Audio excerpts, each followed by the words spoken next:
You are listening to the Toxic Mold Podcast with Steve Worsley, the toxic mold expert and your number one source for mold consulting and mitigation in the USA. Let's dive into a brand new episode. Before we get started on this episode, here's a not-so-short disclaimer. While all attempts have been made to verify the content provided in this podcast, neither the podcaster nor the producers assume any responsibility for errors, omissions, or alternative interpretations of the issues discussed here. All information stated in this podcast is the opinion of Steve Worsley. Steve Worsley is a mold specialist with over 25 years of experience in the construction and mold industry. The Toxic Mold Podcast is for information sharing purposes only. The views expressed are those of the podcaster and his alone. These views should not be taken as expert instruction or commands. While there may be references to medical conditions and symptoms, all podcast episodes are the opinion of Steve Worsley, and any medical questions or concerns shall be addressed with the appropriate licensed medical professional or professionals. As the podcaster refers to different mold types, please be aware that Steve Worsley is not a microbiologist, and questions concerning mold specifics should be answered by the appropriate professional. Steve isn't, nor does he offer any legal advice. For any legal advice, you must speak to a lawyer. The listener is 100% responsible for his or her own actions. You can check out Steve's books on Amazon. Just go to Amazon and search for author Steve Worsley. You can also take Steve's mold education courses, such as Mold 101 and the Mycotoxin Prevention Kit, by going to cnccontractorservices.com. Again, check out his mold education courses at cnccontractorservices.com. Now, let's get to the episode. Hello, you're listening to the Toxic Mold Podcast with myself, Steve Worsley, and we have my wife, Cassandra. How are you enjoying all this heat? Oh, it's hot. Yeah. For our listeners, if we sound a little bit different, we're kind of tweaking what we're trying to do and how we're recording. And Yeah, to find the best audio possible. yeah, the setup that I was trying to do, I didn't know what I was doing. So anyhow, today's topic is something we talk about all the time. I get questions all the time about it, so I just wanted to talk about it again. But it's Toxic Mold Testing 101, a deep dive. So what do you think about when you hear me say, what kind of testing do you think they should do? Well, the answer, it depends. A lot of different things. Exactly. And for our listeners, that's what I want to be clear about, is there's no simple answer. We hear, air testing's not accurate. Well, neither are x-rays, but we still use them. True. ERMI testing, that gives you not an accurate, sampling of what the whole house is like because it's dust. Well, it's from the whole house. But I guess my point is there are so many different ways and types of testing that we could do. I couldn't just answer an email and say to a client, well, you should do this, this, and this. Yeah. Does that make sense? As you always say, there's no perfect test, just like there's no pass or fail score. Exactly. There is no silver bullet test, period. Like I've said, we've talked about this many times, but we're going to take a deeper dive into it. So when I say traditional testing, what do you think I mean by that? Air testing. Yeah, that's part of it. Or swab. Yep. Or tape lift. Yep. You didn't even have to read that from the notes. No, I've heard it enough. So for our listeners, when I refer to traditional testing, what I mean by that is we're doing quick turnaround time. It's an air test that they open the slide, they look at it underneath a microscope. The tape lift, they look at it under a microscope. It's quick turnaround time. So when I say traditional testing, that's probably the cheapest form of testing, the quickest results. But the downside of that is when they do traditional testing, they're only going to identify the mold type. They don't go down to the mold species. Correct. And if you're a biologist, genus level, I don't know what all that stuff is, but I refer to it as mold types, meaning Aspergillus, Penicillium, Cladosporium, all those different things. That's what I'm referring to. So in other words, we're not going to know the mold species. Well, why do you think we need to know the mold species? Oh, that's a really good question. We have to know how it operates and the kind of damage it could cause. And don't you have to know the species level to really understand the full extent of what it can do? Exactly. Okay. So molds are classified in 3 different categories: allergenic, pathogenic, and toxigenic. Is that the species level? No, Or no? no. Molds are classified as okay. 3 different types. So with underneath that, you go to species. Right. But we don't know if it's an allergenic, pathogenic, or toxigenic mold unless we know what the species is. Okay, because certain species are certain classification types. Okay. So for those that are listening and they've done, mold species testing, they'll understand this. It'll tell us Aspergillus, and then it'll tell us what the species is. Okay. Whether it's Niger, whatever it is. Traditional testing, matter of fact, this is an interesting topic. For traditional testing, Penicillium and Aspergillus look so similar under a microscope, they classify them in one group.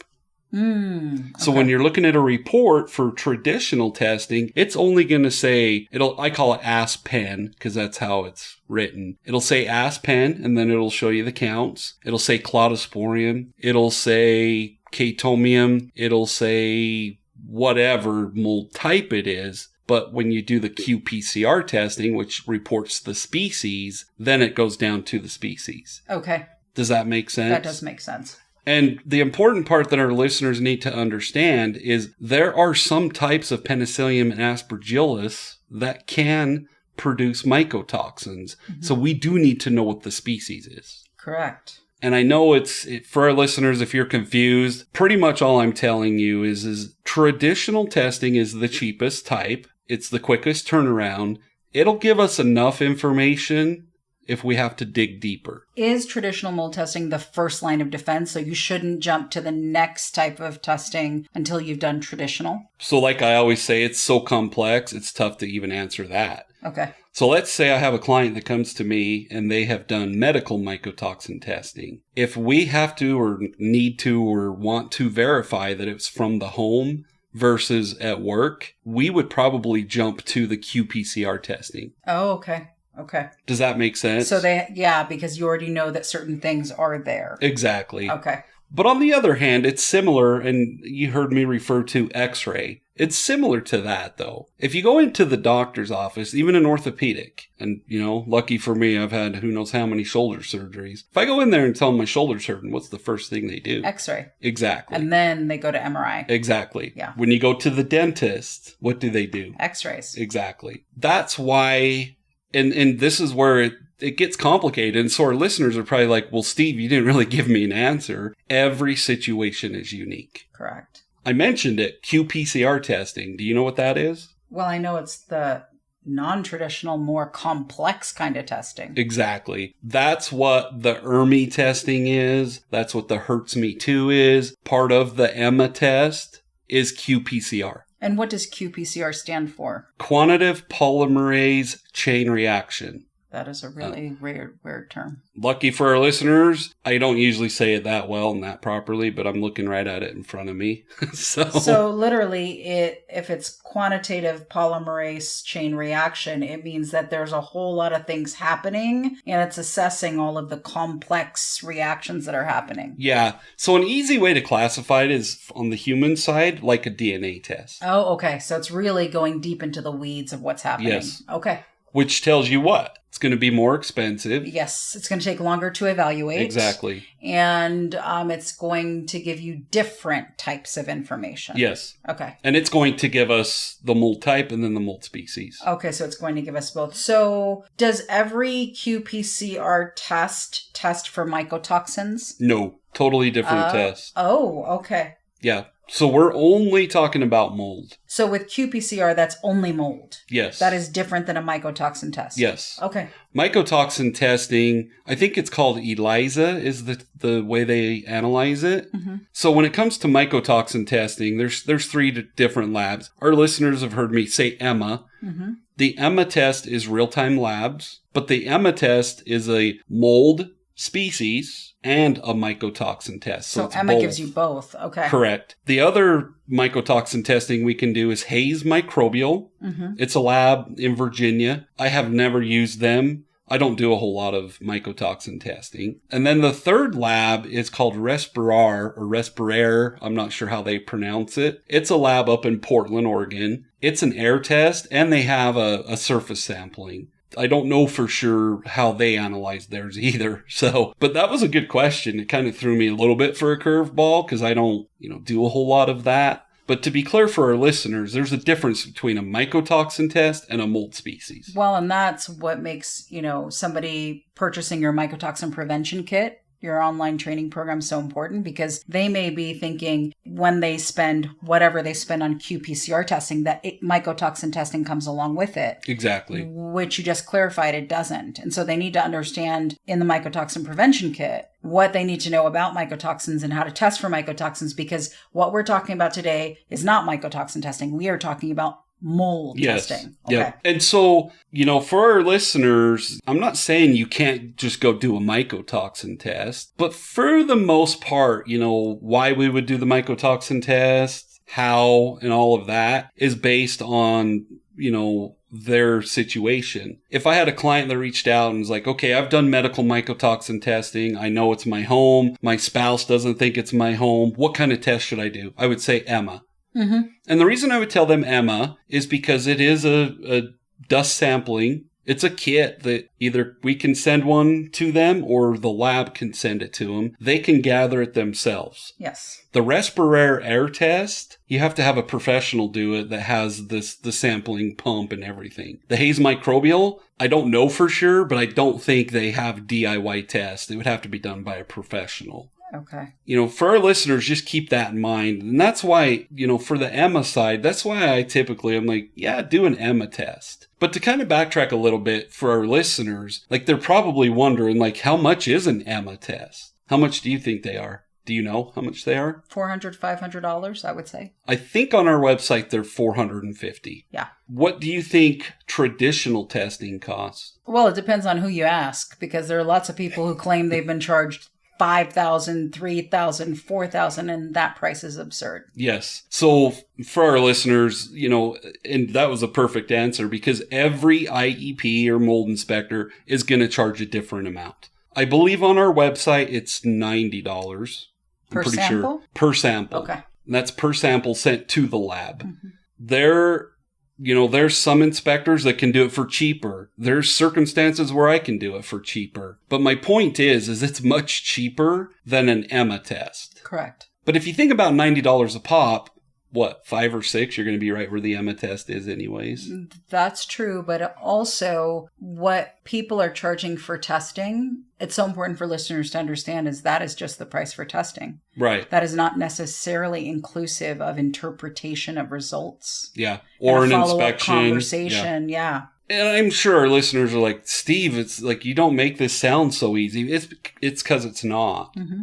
Every situation is unique. Yeah. So for the type of testing that you're going to have done, you need to understand, what's the purpose of this test? Mm-hmm. How How much are we willing to spend? Am I a renter and I'm going to sue my landlord? There are circumstances that I would say, okay, you for sure should do X, Y, and Z. Correct. And so, that's where, and I say it all the time, mold is so complex. Yes. I mean, it's just I've never had the same situation. Never. No. And so if somebody's listening to this and they think they have a mold situation that needs to be addressed, what do you think on average is going to be the next step they need to take in terms of mold testing? So mold testing by itself, I do not recommend. Okay. Now, if they're really tight on money, there are things we can do. There's DIY kits out there to do air sampling. There's a path for everybody, is my point. But I do not recommend testing by itself, because anybody listening, if you send me your test results and say, hey, Steve, what do you think about this? I'm going to come back with a ton of questions. Yeah. Which is going to have to be a consultation. Mm-hmm. And so, to answer your question, I personally, and this is just my opinion, I would spend the money right off the bat if you have never had your home inspected, never done any testing. Even if you've done ERMI or the Hertz Me Too, I would pay for an inspector.